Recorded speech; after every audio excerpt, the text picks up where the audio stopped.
Bonjour, Aravan Rezaï. Bonjour, Vous allez bien? très bien, ouais. Bon, super, on se retrouve dans le All-in Country Club qui est tout nouveau ici dans la région de Lyon. Alors, première question, comment vous vous sentez ici? À quelle fréquence vous entraînez ici? Alors, je me sens bien. Alors, c'est vrai que je suis de la région. Je suis stéphanoise et je connais bien la région parce que j'ai beaucoup grandi aussi à Lyon. Donc, je m'entraîne ici tous les jours et je me sens super bien ici. Vous êtes ici depuis la création du club?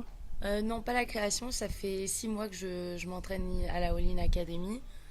J'ai une équipe qui sont hyper bienveillants avec moi, une équipe que j'adore.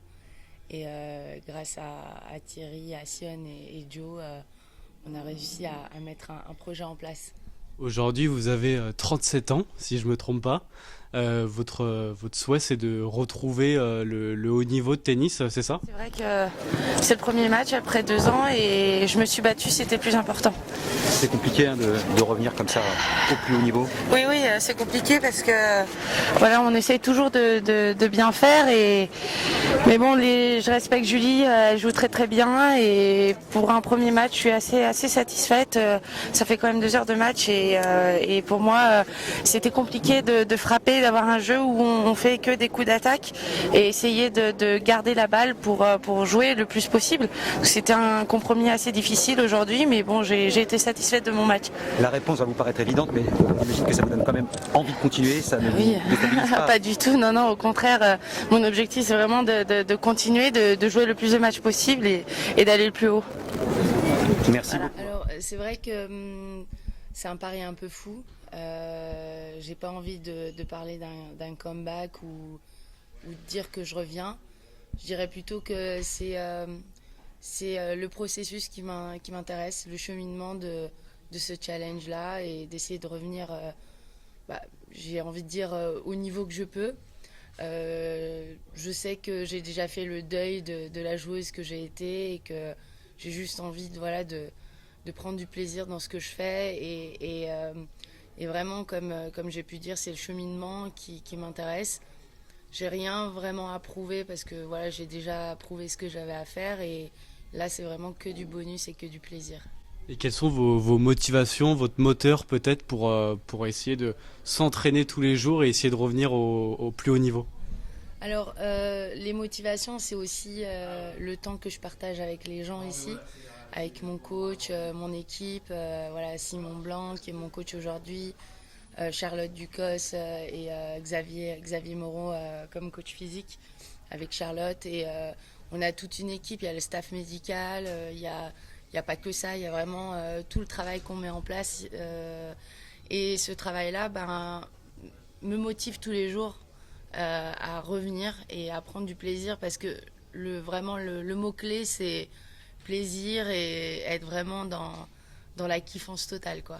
Est-ce que vous avez toujours la même passion pour le sport qu'est le tennis?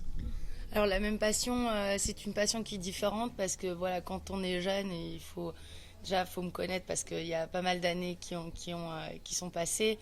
C'est vrai que j'ai une carrière un peu courte. J'ai arrêté très tôt et là, c'est vrai que le fait de reprendre vraiment de manière intensive, voilà, c'est quelque chose qui est toujours passé dans ma tête et j'ai jamais voulu vraiment lâcher. Et aujourd'hui, voilà, c'est vraiment un plaisir aujourd'hui de jouer, de pouvoir voilà, pratiquer un sport que j'ai toujours aimé et que voilà, l'adrénaline de la compétition ne m'a jamais vraiment quitté quoi. Est-ce que vous avez repris la compétition, je crois, en deuxième partie de saison 2023, depuis votre pause?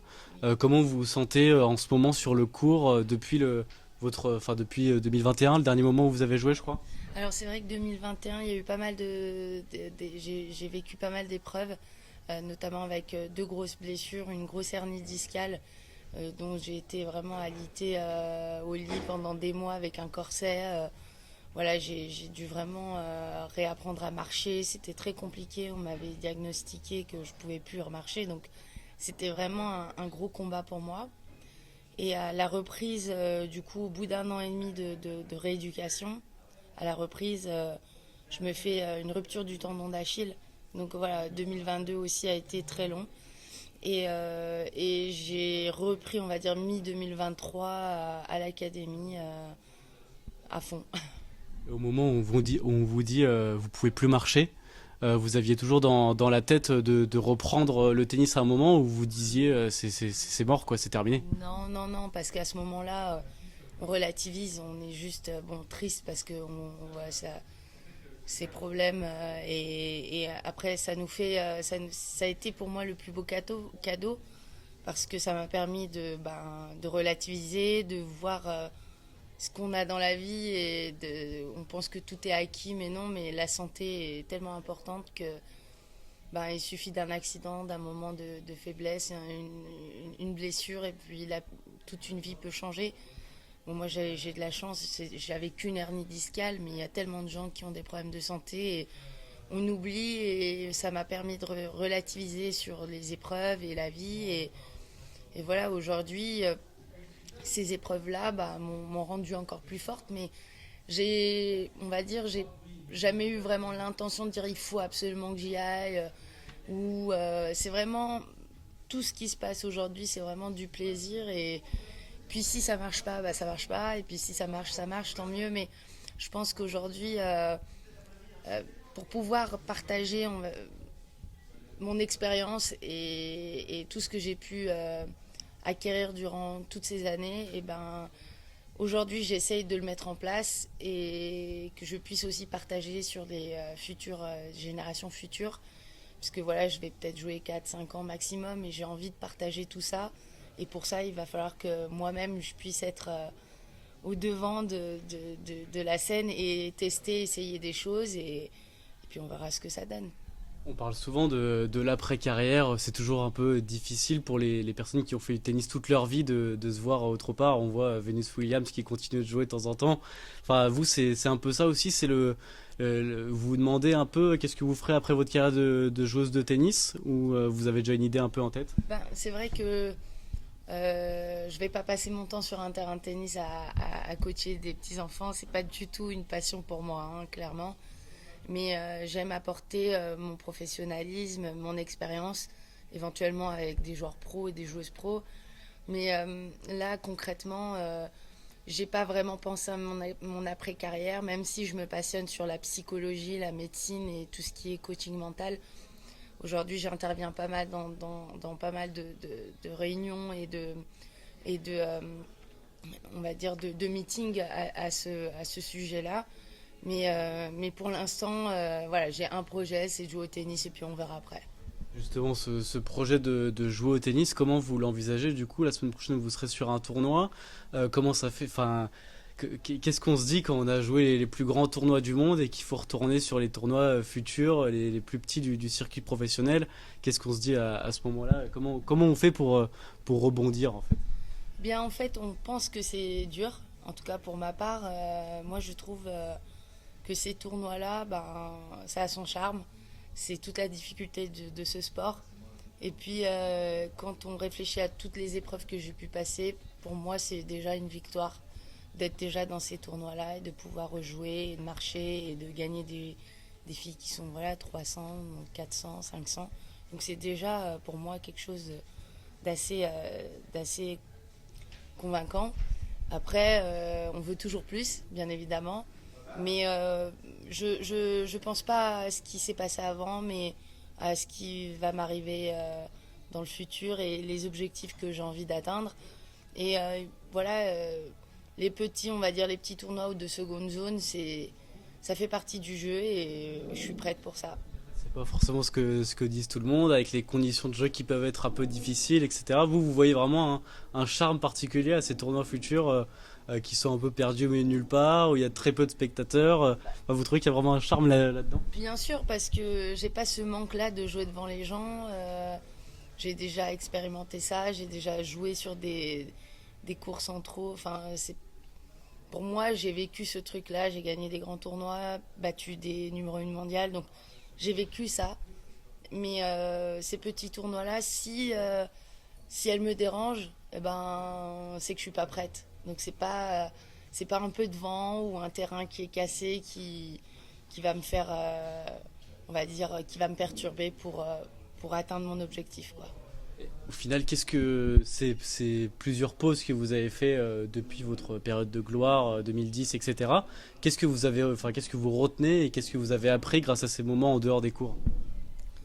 Sur vous, par exemple. J'ai changé en tant que personne, j'ai évolué en tant que femme, j'ai appris beaucoup de choses de la vie, l'expérience de certaines personnes, de gens que j'ai pu rencontrer. Les problèmes familiaux ont été aussi une épreuve qui m'ont aidé à évoluer et à comprendre ce que veut dire une famille aussi, avec ses hauts et ses bas. Euh, j'ai appris de beaucoup de gens, de beaucoup de choses, de moi-même. Et aujourd'hui, je peux dire que voilà, je suis une nouvelle personne et que j'ai envie surtout de partager beaucoup de bienveillance, beaucoup d'amour, beaucoup d'affection et de partager tout ce que je fais au quotidien avec des gens qui adorent ce sport et cette passion-là. Quelle relation vous avez avec votre père notamment? Tout se passe bien depuis pas mal d'années déjà.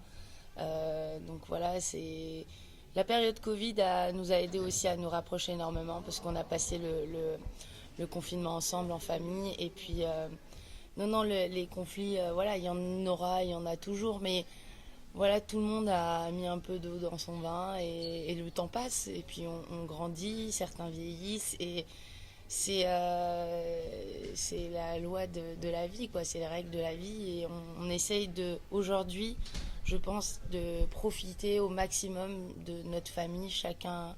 Et je veux dire, on ne sait pas ce qui peut arriver demain, donc voilà, on essaie du peu de temps qui nous reste de profiter un maximum en famille. Et aujourd'hui, votre famille vous pousse justement cette envie de revivre une nouvelle carrière entre guillemets? Oui, bien sûr. Voilà, j'ai toujours des parents motivés comme jamais. Après, voilà, ils sont fatigués. Voilà, mon papa est retraité, ma maman bientôt aussi.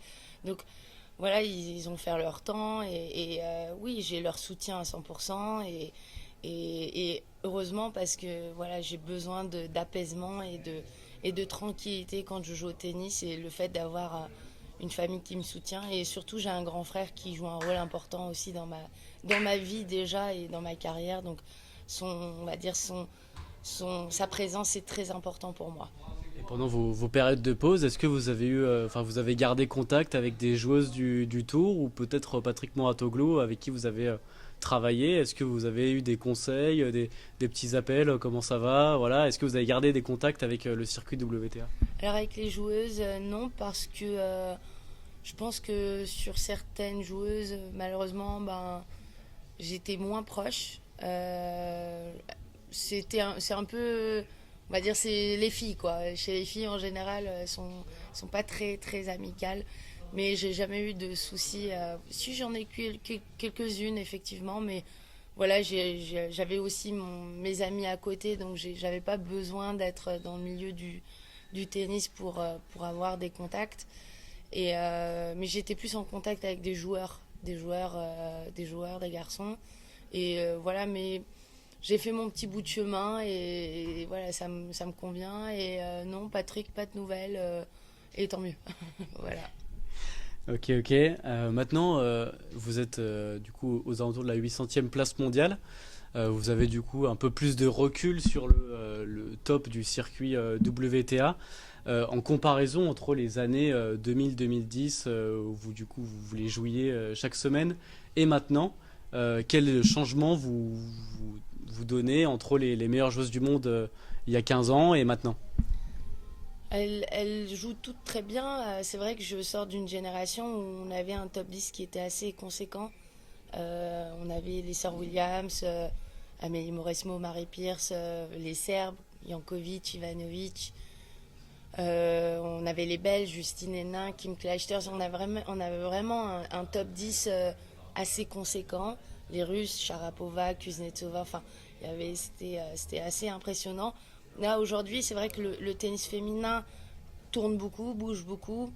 On ne peut pas dire qu'il y a un gros top 10 assez conséquent. Mais le tennis aujourd'hui féminin est aussi puissant et aussi physique, et je dirais même plus physique qu'avant. On a affaire à de grandes athlètes, de très grandes athlètes, et l'importance du physique est devenue vraiment la priorité, en tout cas dans le tennis, qui était peut-être un petit peu moins le cas avant. On pouvait se permettre d'être en surpoids ou moins prête physiquement et de jouer quand même et s'en sortir, ce qui est quand même plus le cas maintenant. Il y a une dimension physique qui a changé en fait, c'est ça? Oui, carrément, une dimension physique. Ce qui attire aussi particulièrement mon attention, c'est les terrains deviennent aussi très lents, les balles voilà, très lentes aussi. Donc ça amène aussi aux joueurs à faire plus d'échanges. Et qui dit plus d'échanges aussi dit plus de physique, plus de cardio et plus de blessures aussi. Ouais. Justement, le sujet des balles, c'est assez souvent évoqué. Vous qui côtoyez en ce moment les tournois futurs, est-ce que vous avez un mot justement sur les balles qui changent souvent de tournoi en tournoi et qui provoquent pas mal de blessures au niveau professionnel? Oui, c'est vrai que le tennis devrait devenir de plus en plus professionnel, même sur des tournois de seconde zone. Je trouve qu'on minimise vachement euh, le professionnalisme de ces tournois-là. Alors quand on est en WTA, ça se passe super bien parce que tout est cadré, tout est carré.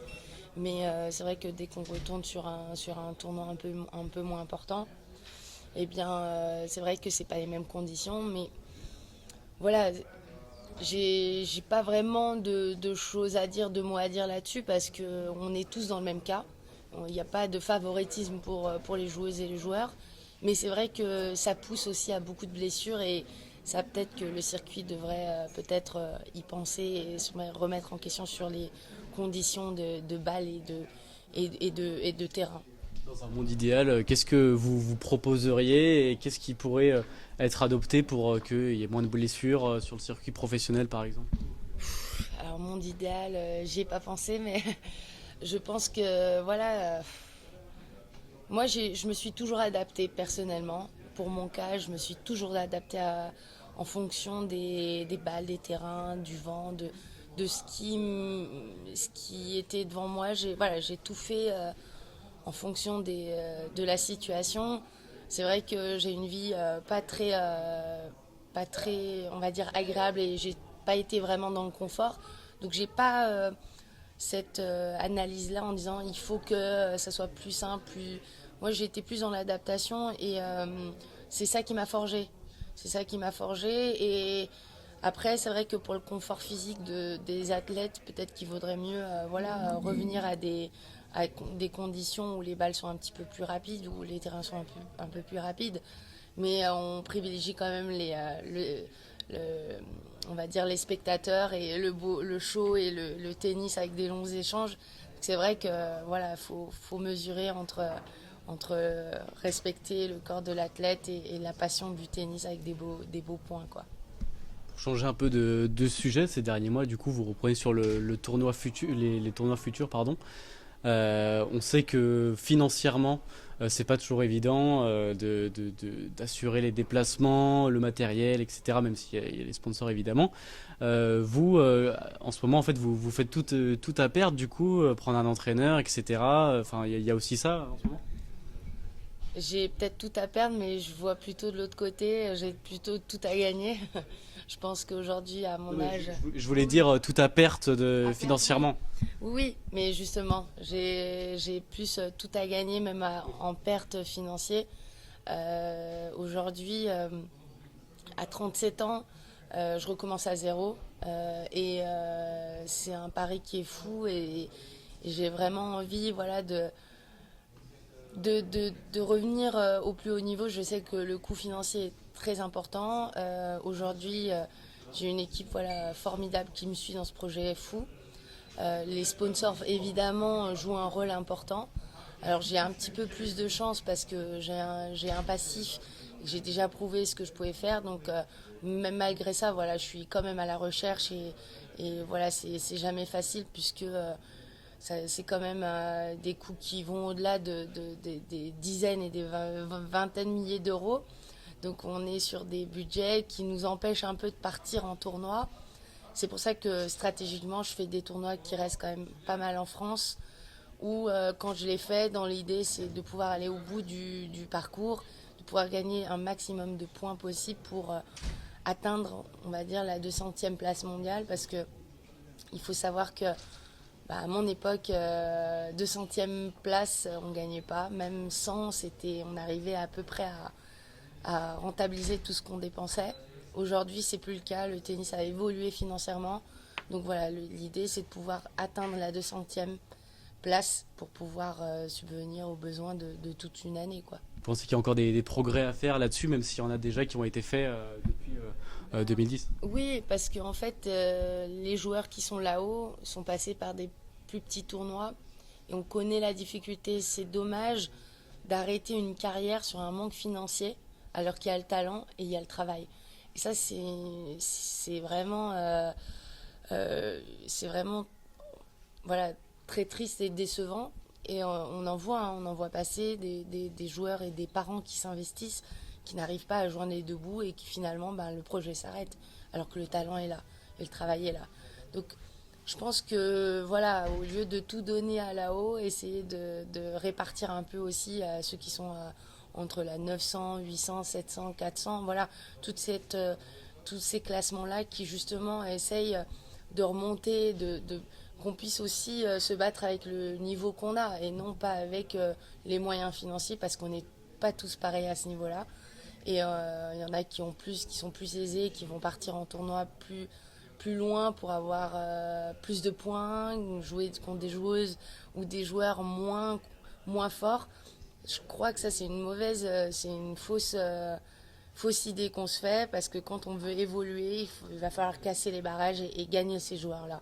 Mais bon, dans l'idée, c'est de pouvoir peut-être répartir un peu plus, on va dire, au lieu d'avoir des gros budgets en grand chelem, essayer de les répartir un peu plus des joueurs qui sont dans les secondes zones et qui n'arrivent pas à s'en sortir financièrement. Après, c'est aussi expliqué du coup par les droits TV, etc., ce que le tournoi rapporte en fait. Oui, carrément. Mais voilà, c'est toute la difficulté de ce sport. C'est un sport où malheureusement on doit être aisé pour aussi y arriver. Et moi, en tout cas, dans ma génération, j'ai pu un peu casser les codes et en partant dans le camping-car avec les parents et j'ai pu prouver aussi qu'on peut réussir sans être aisé. Donc je connais bien ce schéma-là, ce système-là. Mais il faut quand même un minimum de confort, il faut quand même aussi un minimum d'équipe pour pouvoir réussir. Et j'espère que les futurs champions comprendront mon message et essayeront voilà, de prendre aussi l'expérience de se dire voilà, c'est pas parce qu'on n'a pas les moyens qu'on peut pas réussir. Il y a aussi des manières et des stratégies à avoir, mais on sait clairement que quand il y a des résultats, il y a des sponsors. Quand il y a des résultats, il y a les moyens derrière. Donc voilà, tout se passe aussi à l'entraînement et tout se passe aussi en match aussi. On voit à titre personnel maintenant, vous avez 37 ans, vous êtes aux alentours de la 800e place mondiale. Quels objectifs vous vous fixez pour les prochaines semaines, les prochains mois?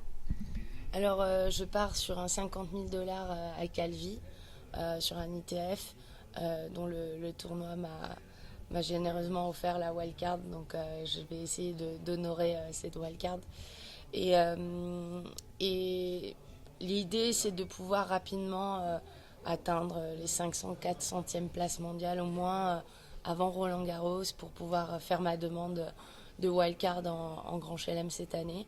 En tout cas, à court terme, c'est un peu mon objectif. Et puis si ça ne sera pas Roland, ça sera Wim ou peut-être d'autres grands chelem. Et puis si c'est pas cette année, ça sera l'année prochaine. Mais je me mets pas une date précise. En tout cas, j'avance en fonction de moi, en fonction de mon équipe et en fonction de ce que je peux. Et comment vous résumeriez au final votre retour? En fait, vous laissez une dernière chance, c'est ça? On peut dire ça. Après, j'ai encore le corps qui me permet de le faire. C'est sûr que si j'avais 45 ans, je me poserais deux fois la question.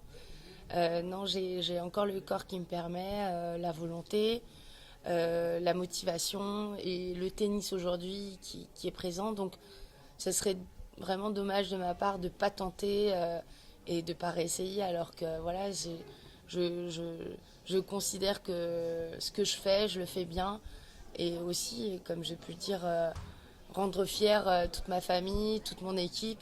Et c'est aussi ça mon bonheur et mon équilibre, c'est vraiment d'avoir les gens que j'apprécie et que j'aime bien de pouvoir leur faire plaisir comme ça.